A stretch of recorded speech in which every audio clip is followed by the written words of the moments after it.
What's going on, everybody? I'm your host, Ben Ballion, back with another episode of the Sports Pod. And today, I'm going to talk about how the Mets just keep finding ways to lose, how this franchise has just been an embarrassment over the last 2 years, how this Mets bullpen has just been laughable, how we haven't found ways to win games. Instead, we've found ways to lose them.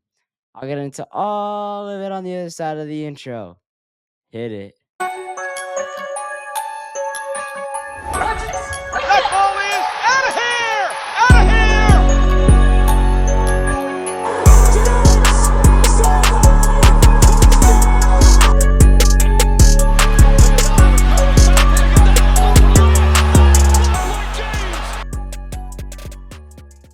All right, before I get into the episode, I just want to thank everybody. We just had our biggest month on YouTube.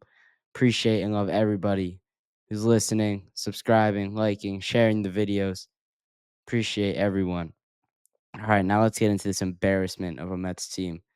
Um, Starting it off, I just want to hit on the Jorge Lopez situation to start. Um, First off, I feel bad for the guy. Um, but second off, he shouldn't have thrown his glove into the stands. And the reason I feel bad for him, he definitely said teammates. It's his second language. Nobody knew what he said. The media took it and just ran with it. It was a good headline.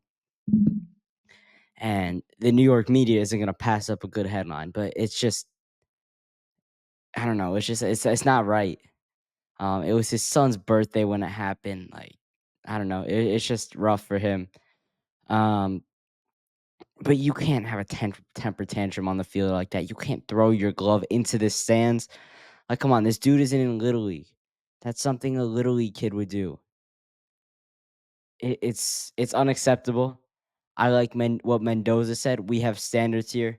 Didn't elaborate too much. Short, sweet, simple, and got the job done. What I don't like is what Pete Alonso did. And take a listen right here. Um, I, I really don't necessarily know what to think. I mean, I don't know. I don't know what to think. I feel, yeah, right now I mean, yeah, I don't know what to think. I mean, that was just horrible. Absolutely horrendous.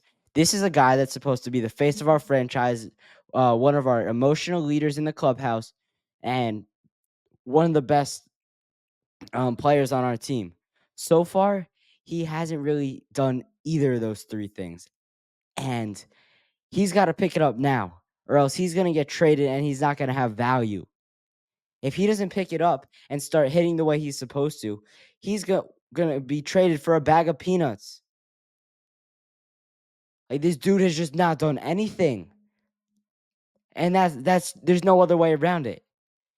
He hasn't been hitting homers. He hasn't really been hitting doubles or singles or getting on base at all, which he does well when he's at his best.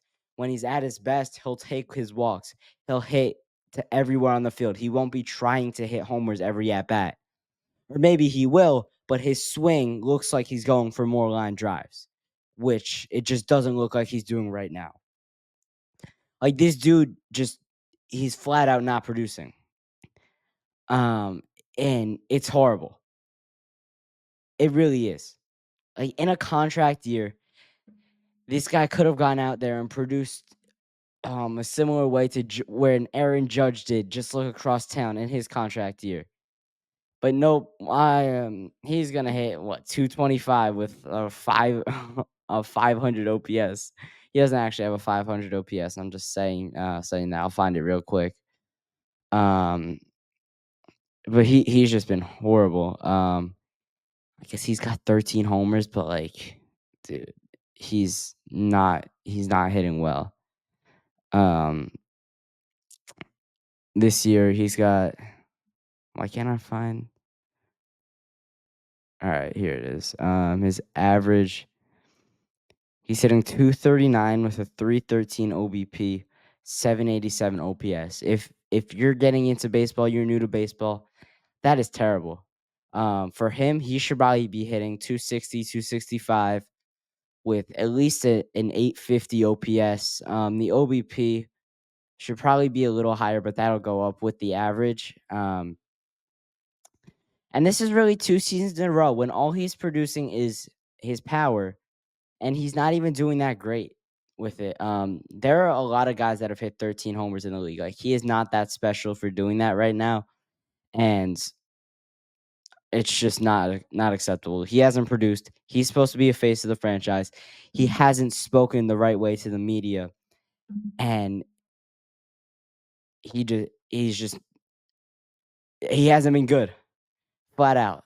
And all right, I'm gonna move on from Pete. Don't want to keep piling on to everything, but like I've said before on this, I don't like to sugarcoat anything. I'm gonna say what I think, and if it's not nice to the Mets, it's not nice to a team, then get thicker skin because like these are professional athletes. They're getting paid millions of dollars to do what they do. They should be able to take some criticism when they're not producing at the level that they're getting paid to.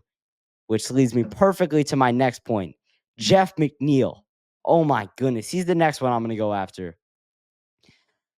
Like, bro, it had was he, I don't. I'm at a loss for words of what to say. He was um NL batting champ 2 years ago, and then he just fell off a cliff. I don't know what happened to him.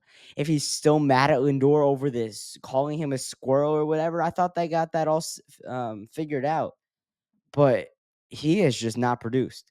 And Billy Epler, they had that 101 win season. Everybody overproduced. They punched above their weight class for 1 year. He was quick to dish out big money, and now it's coming back to bite them. And Jeff McNeil is a prime example of it. Jeff McNeil was not somebody who's going to be who was ever going to deserve 15 million dollars in a season. And I don't know if Epler didn't know that or if he just didn't care because he gave him that much money and that's that. And we have him for at least a couple more years. I don't know what exact contract situation is, but this is only the second year of his deal. It was probably like a 4 or 5 year deal. Um, And I thought with all these roster moves that we just made a couple days ago, sending down Brett Beatty, we should have sent down Jeff McNeil and called up Luis Angel Acuna. Um, so here's the roster moves that we made. We sent down Christian Scott and Brett Beatty. Christian Scott, I get. It's because they don't want to do a 6-man rotation. With the coming off days, they have a couple because of the London series. So that's just temporary so he can get his starts in and not mess up like his rest schedule or whatever. It's fine. He's only going to miss like 1 or 2 starts. Not that big of a deal. But the Brett Beatty one is what makes me mad because this dude has pretty much progressed into a Gold Glove caliber third baseman early in this year. And it's not even early anymore. We're in June now. Like, we are getting to the dog days of summer pretty soon. And his glove was there. He wasn't consistent at the plate. Yeah, but neither was anybody else. And the thing was, you were gonna have to choose between one of Vientos and Beatty, right? I get that. But if you're sending one of them down to the minors, they're gonna lose trade value. And Brett Beatty's in this spot in his career right now where he's way too good for AAA, but he's not good enough for the MLB. Like, he is raking, absolutely raking in AAA right now. But if you bring him up to the MLB, he's not going to be consistent enough. And that's where Vientos has that bat. He doesn't have the same glove as Beatty, but he has a very good bat, and he's been swinging it well this season. Um, and that's been big for us. Just Dingers Martinez, JD Martinez has hit well. Uh, um, but I thought David Stern should have thought about calling up Luis Angel Acuna and sending down Jeff McNeil instead of bringing up Iglesias and Nunez, who is a bullpen arm for us. We also made a trade and DFA'd Omar Narvaez, which I think is good because Omar can't play defense and he doesn't really hit that well either. So he's pretty much pointless on our team. We traded for Luis Torrens for cash considerations. And he was a catcher for the Yankees. He played today. I think he made his debut today. I don't know what he really did. Nothing special if I don't know. But yeah, um, it just hasn't been good. I don't like those roster moves, but with David Stearns, I'm gonna trust the process. As much as I don't like this right now, I think it'll probably help us in the long run because David Stearns is a very good baseball mind and he knows what he's doing. So I'm gonna keep my trust in him. I'm gonna keep my trust in Mendy for now, and my trust has been fully lost with the bullpen. That's where I'm going to next. Reed Garrett absolutely tried his hardest to blow that save on Friday night. He gave up 4 runs on 3 pitches. Um, I don't know. He got out of it, but it was a shock. And he's been good. That he's had 2 bad outings recently, but overall he's been pretty solid for us. And I don't know. It feels like we're gonna blow games like every time. The bullpen comes in. Every time Adovino comes in, um, it feels like the game is lost already. Um, it just does. It feels like we have no shot in a close game when the bullpen's coming in, and that's not good. That's not good. I mean, it's pretty obvious, but Edwin Diaz going on the IL. I don't know. I think I hit on this in the last episode because that was the day the news came out. But just get his mental right, get his mind in the right spot. Hopefully, his velo was back, but um, I don't know. Just get him in the right spot. Let's see. Who do I want to attack next? Why don't we keep working our way around the infield and go right at Francisco Lindor? Yes, he's been better as of late. After the players' meeting, he had like 8 straight plate appearances where he got on. But this dude is getting $340 million. He's making $34 million a year. He needs to be playing at a higher level with this, without a doubt. We're paying this dude to be a perennial all-star, and he's been more of a detriment to this team than actually helping us. I know he's been better since we moved him into the leadoff spot, but he still hasn't been good enough. The glove has always been there, and it still is there, but he just needs to be better. And honestly, everybody needs to get better. Everybody needs to be playing better. I mean, Tomas Nido has been a good shock, a good surprise. Bader has worked well. Our starting pitching staff honestly has not been that bad.